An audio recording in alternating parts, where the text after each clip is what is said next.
Hello friends, welcome back to my YouTube channel. आज मैं आपको एक ऐसी कथा सुनाने जा रही हूँ जिसका शीर्षक है अद्भुत अलौकिक भोग। इसमें आपको ये बताया जाएगा कि प्रभु भाव के भूखे हैं। एक गांव के बाहर छोटा सा शिव मंदिर था जिसमें एक वृद्ध पुजारी रहते थे।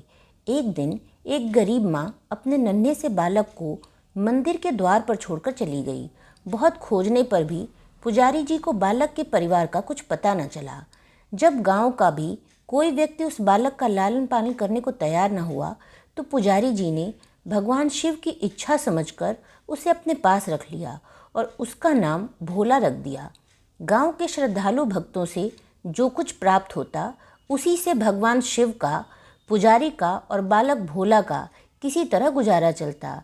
यदि किसी दिन कम भी पड़ता तो पुजारी जी बालक और भगवान को भोग लगाकर स्वयं गंगा जल पीकर रह जाते। धीरे धीरे भोला बड़ा होने लगा और ये पुजारी जी के कामों में हाथ भी बटाने लगा। वृद्ध पुजारी जी के थके हारे हाथों को कुछ आराम मिलने लगा, इसलिए उन्होंने भोला को मंदिर की सफाई, भगवान शिव की पूजा, उनको भोग लगाने और उनकी आरती करने की विधि अच्छी प्रकार समझा दी। अब वे स्वयं भगवान शिव के नाम जप और संकीर्तन में समय व्यतीत करने लगे।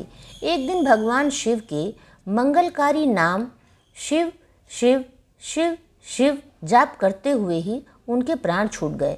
अब बालक भोला का इस संसार में भगवान शिव के सिवा और कोई सहारा न रहा।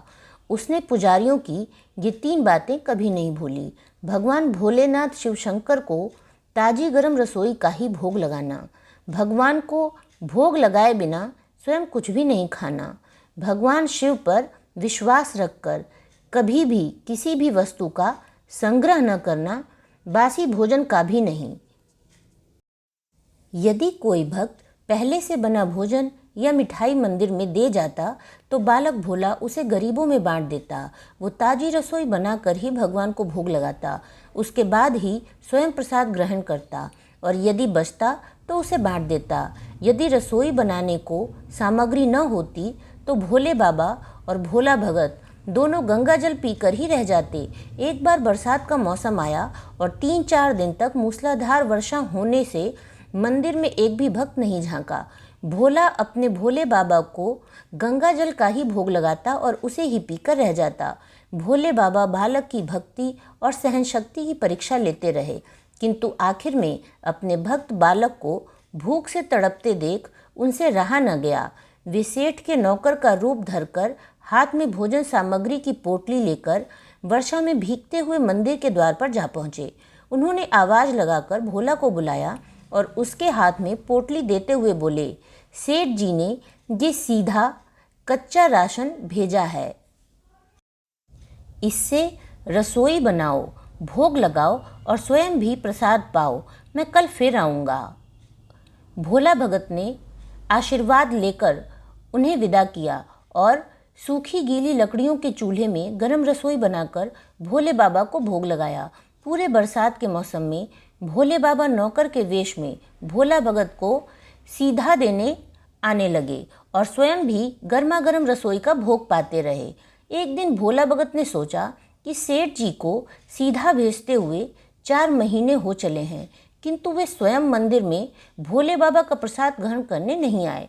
अगले दिन जब भोले बाबा नौकर के वेश में सीधे की पोटली देने आए तो भोला भगत उनसे बोला, भाई तुम्हारे इतने धर्मात्मा सेठ कभी स्वयं मंदिर में प्रसाद लेने नहीं आए, इस कारण मेरा हृदय अत्यंत दुखी हो रहा है। अपने सेठ जी से कहना कि कल वे भी मंदिर में प्रसाद ग्रहण करने अवश्य आएं। सुनकर नौकर बने भोले बाबा चौंक कर घबरा उठे और बोले, पुजारी जी, सेठ जी मेरे द्वारा आपको सीधा भेजते हैं, आप इससे भगवान को भोग लगाते हैं और स्वयं भी प्रसाद पाते हैं, फिर सेठ जी को बीच में बुलाने की क्या ज़रूरत है? जैसा चल रहा है वैसा ही चलने दीजिए ना। भोला बोला, ऐसे कैसे चलने दूं? आपके धर्मात्मा सेठ जी इतने दिनों से सीधा भेज रहे हैं, क्या मैं उन्हें भगवान का प्रसाद देने का अपना कर्तव्य भी पूरा ना करूं? मैं किसी का उधार खाने वाला नहीं हूँ। अपने सेठ जी से कह देना कि यदि कल भोले बाबा का प्रसाद ग्रहण करने ना पधारे तो मैं उनका सीधा लेना बंद कर दूंगा। नौकर बने भोले बाबा तो अपने भोले भगत की अकड़ देखकर कांप उठे और ये सोचकर मन ही मन हंसे कि वाह, आज तो लेने वाला ही देने वाले पर धौंस दिखा रहा है। लेकिन सरल हृदय भक्त के मनोभाव पर रीझ कर वे बोले, ठीक है पुजारी जी, कल सेठ जी मंदिर में प्रसाद ग्रहण करने जरूर पधारेंगे। दूसरे दिन बड़े सवेरे ही भोले बाबा नौकर के वेश में दूध और बहुत सारी भोजन सामग्री लेकर मंदिर पहुंच गए। भोला चौंकते हुए बोला, भाई आज इतना सारा सीधा किस लिए ले आए? नौकर बने भोले बाबा बोले, पुजारी जी भूल गए क्या? आज आपने सेठ जी को प्रसाद के लिए बुलाया है, इसलिए आप छक कर रसोई बनाइए और भोले बाबा को भोग लगाइए। ये तो बता दीजिए कि सेठ जी किस समय पधारेंगे। भोला ने प्रसन्न होकर उन्हें सेठ जी के आने का समय बता दिया। अब भोला भगत की इच्छा पूर्ण करने के लिए भोले बाबा कैलाश पर सेठ का रूप धारण करने लगे। इधर अपने स्वामी को एक प्यारे भक्त के यहाँ जाने का समाचार सुनकर ममतामयी अन्नपूर्णा माँ पार्वती भी भला कैसे पीछे रहती। वे भी पति की आज्ञा लेकर सेठानी का रूप धारण करने में जुट गईं। भोले बाबा ने अपने गले से मुंडी की माला उतार दी, शरीर पर लगी भस्म, कमर पर पहना हुआ बाघांबर और बाहों और कानों में पहने सांपों के हार भी उतार कर रख दिए।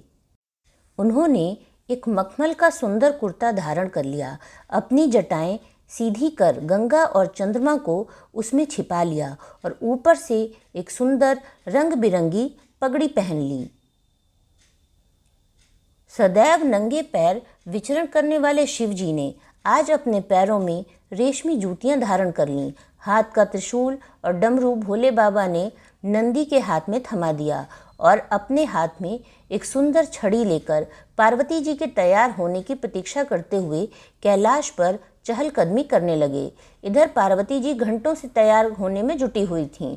उन्होंने आज अपने पतिदेव के नगर में बनी सुंदर बनारसी साड़ी निकाल कर पहनी, जिसका रंग सेठ बने शिव जी के कुर्ते से मैच कर रहा था।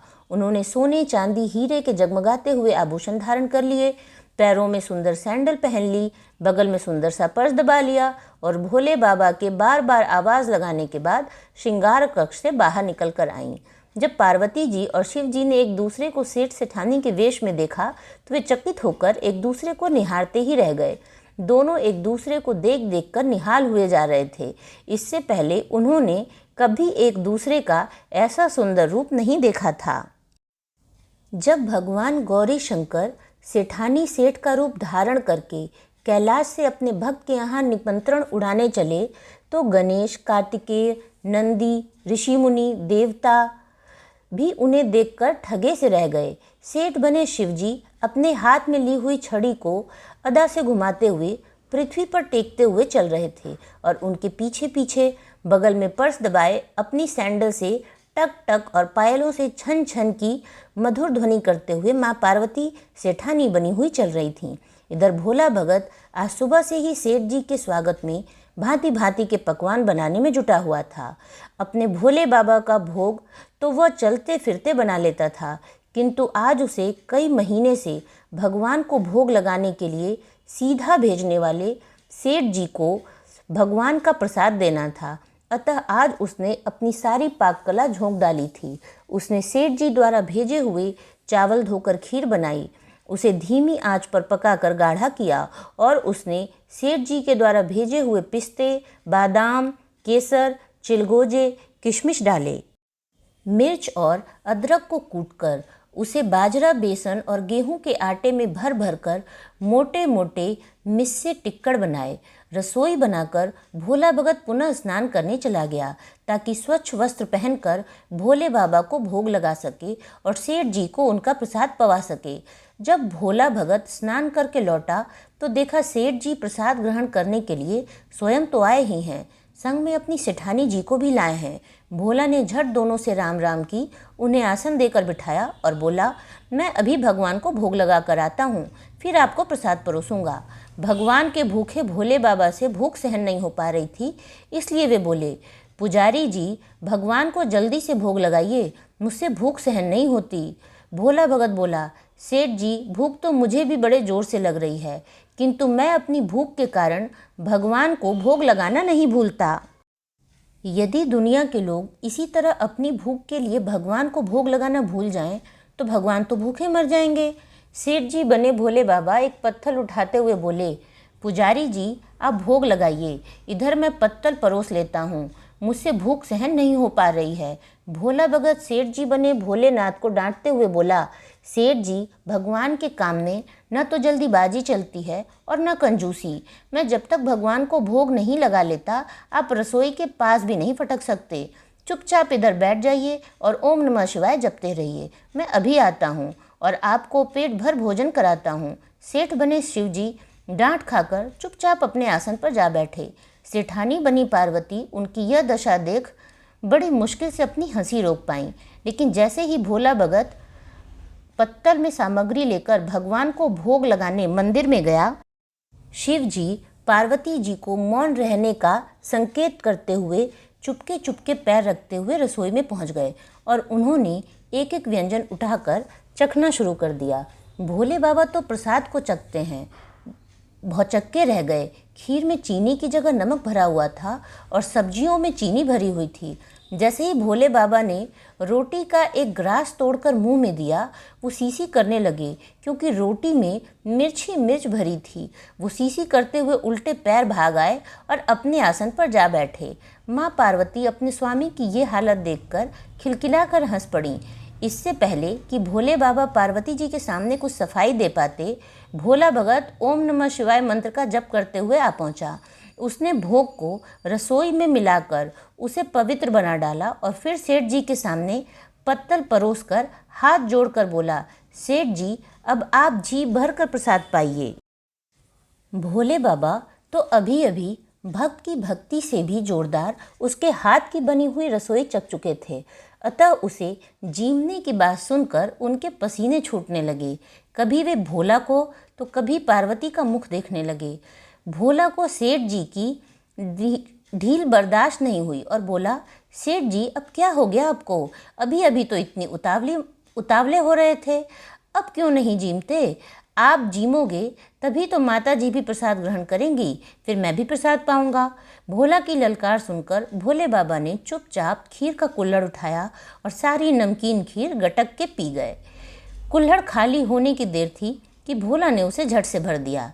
अपने प्रिय भक्त के हाथों परोसे हुए भोग में भगवान को आज दुगना स्वाद आने लगा। भोला परोसता गया और भोले बाबा पीते गए। जगत माता पार्वती भक्त और भगवान दोनों के प्रेम को देख देख कर मंत्रमुग्ध होती रहीं। जब सारी रसोई समाप्त हो गई, भगवान ने एक जोर की डकार ली। भोला को होश आया और बोला, वाह सेठ जी वाह, मैं भी बावला था जो इतनी थोड़ी सी रसोई बनाई। मुझे पता होता कि आपको प्रसाद ग्रहण करने का इतना शौक है तो और भी ज़्यादा रसोई बनाता। भोले बाबा अपने पेट पर हाथ फेरते हुए सेठानी बनी पार्वती जी की ओर मुस्कुराकर देखते हुए बोले, पुजारी जी, मैं इतना रोज़ कहाँ खाता हूँ, किंतु आज प्रसाद इतना स्वादिष्ट बना था कि अपने पर बस ही नहीं रहा और खाता ही चला गया। किंतु तभी भोला भक्त रुआंसा होकर बोला, सेठ जी, वो तो आपने ठीक किया, लेकिन माता जी तो भूखी रह गईं। ममतामयी पार्वती माँ से भोला का रुआंसा मुख देखा नहीं गया। उन्होंने बची हुई खीर की 4 बूंदें अपने कंठ में टपका लीं। भोले बाबा द्वारा भोग लगाने से प्रसाद में अद्भुत अलौकिक स्वाद भर गया था। ऐसी सुगंधित और मीठी खीर चखकर जगत जननी आखंड तृप्त हो गईं और उनके तृप्त होते ही सृष्टि का प्रत्येक प्राणी तृप्त हो गया। भोला भगत बोला, सेठ जी, आपने और माता जी ने प्रसाद ग्रहण कर लिया, इससे मुझे अत्यंत संतोष हुआ है। समझ लीजिए कि आप दोनों द्वारा प्रसाद ग्रहण करने से मेरा भी पेट भर गया। मेरी तो वैसे भी महीने में 4-4 एकादशी हो जाती है, किंतु मैं भी एक दाना ले ही लेता हूँ। जिससे कि भोले बाबा के प्रसाद का अनादर न हो। ये कहकर जैसे ही भोला ने खीर के पात्र में लगा चावल का एक दाना उठाकर अपने कंठ में डाला, उसकी जन्म जन्मांतर की भूख प्यास मिट गई और समस्त वासनाओं और इच्छाओं की तृप्ति हो गई। उसके ज्ञान के नेत्र खुल गए और उसने देखा कि उसके सम्मुख त्रिलोकीनाथ भगवान शंकर और जगत जननी माँ पार्वती आशीर्वाद की मुद्रा में मुस्कुराते हुए खड़े हैं। भोला दौड़कर उनके चरणों में लेटता गया और उन्हीं में समा गया। हर हर महादेव। अगर आपको वीडियो पसंद आया हो तो वीडियो को लाइक करें, चैनल को सब्सक्राइब करें और वीडियोस की अपडेट आपको सही समय से मिल सके इसलिए बेल आइकन को प्रेस करना ना भूलें। धन्यवाद।